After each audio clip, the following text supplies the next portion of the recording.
Article 11 through 16 are all community preservation projects that are funded by funding from the Community Preservation Act, which is a surtax on our property taxes. I'm going to make the suggestion to the town meeting that we consider these as a consent calendar with the exception of Article 16. These are normally relatively non-controversial, so if the town meeting agrees, we can take one vote on I believe five or six of these together. I know that there are some questions about Article 16, so I'm not going to include that in a suggested consent calendar, but what I will do is ask the town meeting when we come to this if we can consider them and vote on them as a group. Article 16. To those who haven't or weren't at the select board meeting where we addressed Article 16, we are concerned about the quality of the workmanship done. We have drafted a letter to the Cemetery Commission regarding it. I think it's been sent to the Cemetery Commission now. I'm not 100% sure. It has been. Okay, so there is a finalized letter from the select board to the Cemetery Commission addressing the issues that we felt needed to be addressed. And just speaking personally now, and not necessarily as a select board member, there will be a printout included for the town meeting so that people can see what some of the issues are, because that is probably the best way of explaining it to people. Quality of the workmanship was not very good. On Sunday at 1, there's going to be a site visit, select board site visit. I don't know if there's going to be a quorum at the Oakdale Cemetery just to walk around and actually see things. When this came up, the cemetery commissioners were told about it to invite them if they wanted to join us. I learned something that I did not know at the time, which is that the cemetery commissioners were also really not happy with the job that the contractor had done most recently. And that was the issue, at least for me, when I voted on the select board. And here, same as Ryan, I'm just speaking for myself. That was the reason I voted against this, because I thought, how could they have let this happen? Well, in fact, it happened under their watch, but they were very unhappy with it. So that's just a fact that I think needs to be supplied here. Dear Wellfleet Select Board and Wellfleet Cemetery Commission, we appreciate the work of Select Board members on addressing the condition of gravestones in the Wellfleet cemeteries. 2 members of the WHC attended a cemetery on-site visit on 9/13/20 at Pleasant Hill and Oakdale cemeteries. This meeting was organized by Donna Rickman so that members of the town could meet with Tamara Conde, I don't know if that's how you pronounce her name, a gravestone conservationist, about recent repairs. Select board members Ryan Curley and Helen Miranda Wilson also attended this on-site visit. We were concerned to see the poor quality of recent gravestone repairs at these historic cemeteries. We saw several gravestones that had been repaired with epoxy or cement and learned that this can lead to water damage and cracking. There were other gravestones that were cut in two and then glued together so that the name of the person buried was eliminated. Some of the gravestones were in such poor condition that it was unclear why they were prioritized for repair. It appeared that the person hired to do these repairs had not been trained in best practices of gravestone repair and was not well vetted or supervised. The history of Wellfleet is intrinsically connected to the history of our nation. People who are interested in history, exploring family genealogy, and visiting loved ones rely on us to preserve and protect the gravestones and monuments of those who have come before us. In order to do so, it is essential that gravestone repairs are conducted by people who are experienced in the best practices of gravestone preservation. The Wellfleet Historical Commission believes that a new gravestone conservationist needs to be hired before more community preservation funds are spent. Resumes, recommendations, and the work of whomever is hired need to be more thoroughly checked. We support a community effort to ensure that this happens. Thank you for your attention to this important matter. In my estimation, that letter speaks specifically to exactly what my feelings are. The fact that the damages that have now been done, in many cases, they're going to do nothing more than create more damage in the end. And some of those stones are going to have to be taken away because they will no longer serve any viable purpose. And in my estimation, that is absolutely awful. And I am so very glad to see that you have addressed this in this manner, because that's exactly the way I feel.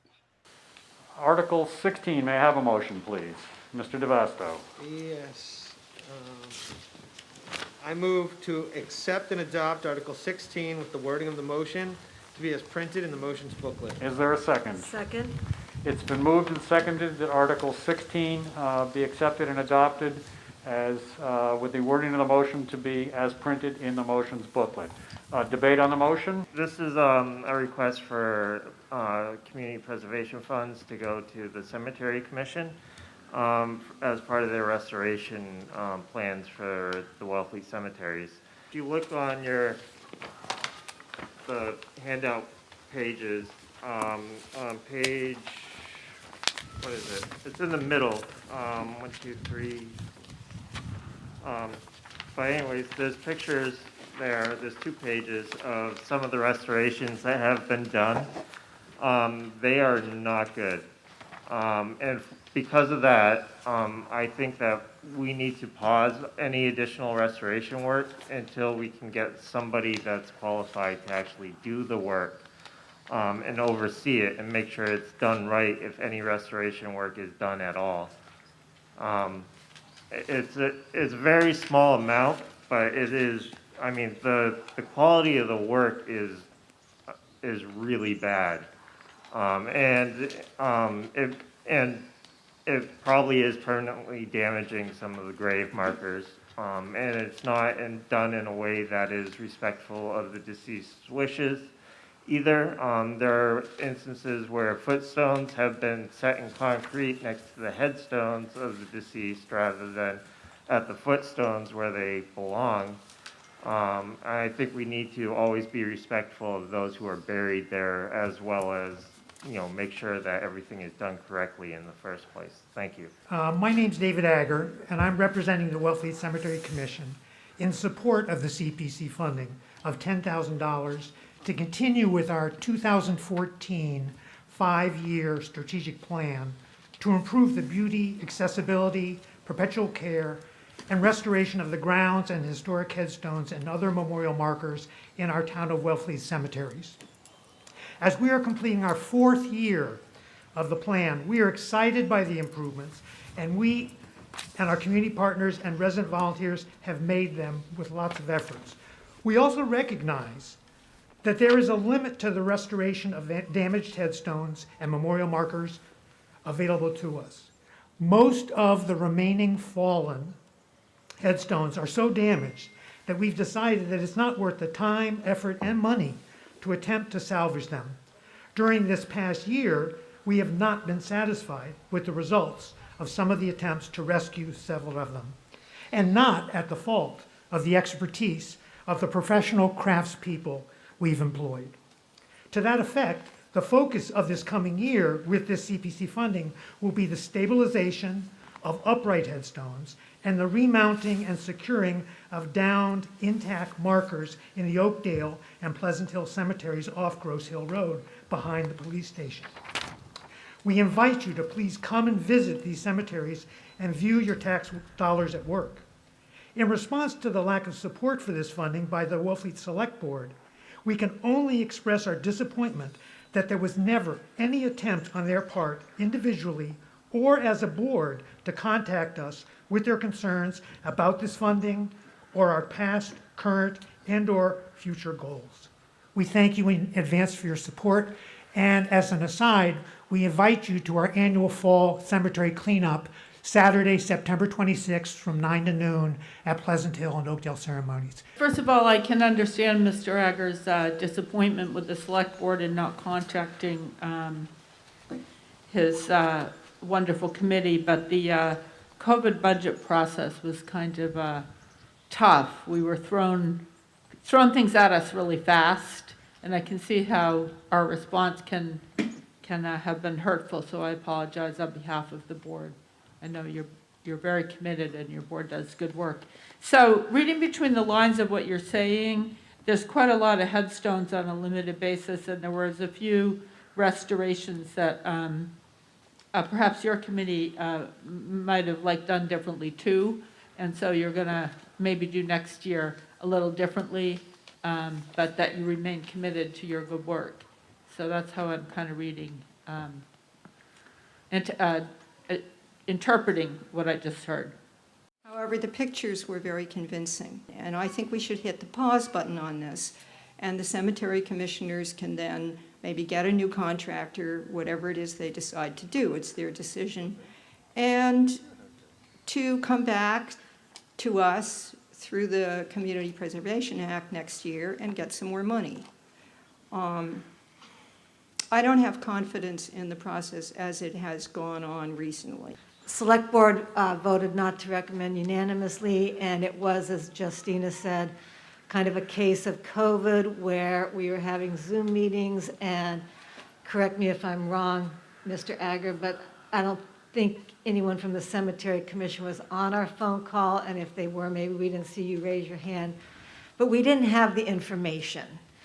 We had not been in discussion with the CPA committee or the Cemetery Commission, so I have changed my recommendation. I do recommend this.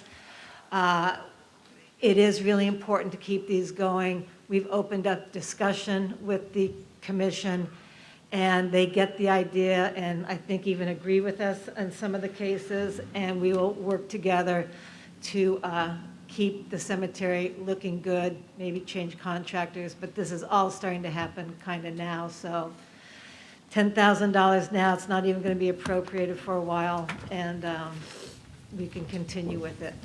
As important as I think it is to preserve these things, I would like to see some assurance that there is in fact going to be more scrutiny of these contractors.